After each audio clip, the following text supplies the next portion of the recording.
अभिनेता सैफ अली खान याच्यावरती हल्ला झालेला आहे आणि पोलीस त्याचा तपास करताय। हल्लेखोर हा अनेक ठिकाणी अशी चोरी केली होती। तशाच प्रकारचा एक आरोपी संशयित आरोपी ही भांडूपमधल्या ॲशपोर्ट सोसायटीमध्ये आला होता। उच्चाभ्रू सोसायटी बघू शकता। या सोसायटीमध्ये त्यांनी 2-3 वेळा या ठिकाणी रेकी केली होती आणि चपला चोरी केल्याची स्थानिकांनी माहिती दिली आहे। या ठिकाणी त्याच्यानंतर सुरक्षा वाढवण्यात आली आहे।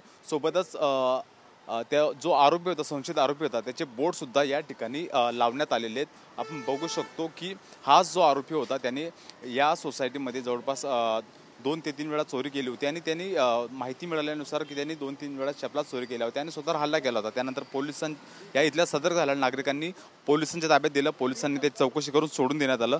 त्या संदर्भात आपण ज्या सोसायटीमध्ये राहणारे जे नागरिक आहेत त्यांच्याशी बोलणार आहोत। सर, सैफ अली खानवरती हल्ला झाला आहे आणि सिमिलर आरोपी आपल्या सोसायटीमध्ये चोरी केली होती, त्याचा सेम फेस दिसतोय। काय सांगाल, त्या दिवशी काय घटना घडली होती? ये जो आरोपी हमारे यहाँ पे 2 से 3 बार आ चुका है चोरी करने के लिए, और हमने इसको 2-3 बार पकड़ा भी है, पुलिस में भी दिया है। ये सिर्फ आता यहाँ पे खाली जूता चप्पल चोरी करके लेके जाता था और कुछ नहीं करता था। हाँ जी। तो सर, वापस तुम्ही जे त्याला पोलिसांच्या ताब्यात दिलं होतं, काय झालं होतं नंतर?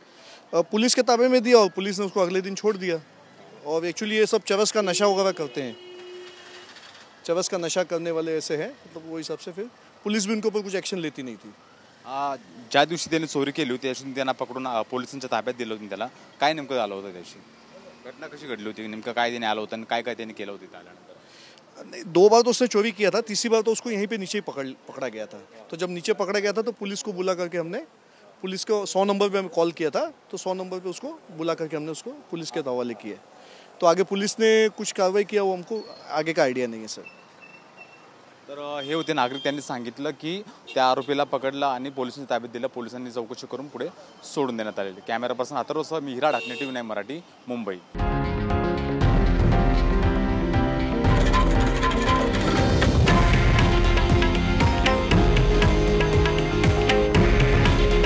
हे आहे देशातील नंबर 1 न्यूज नेटवर्क आणि आपण पाहत आहात TV9 मराठी।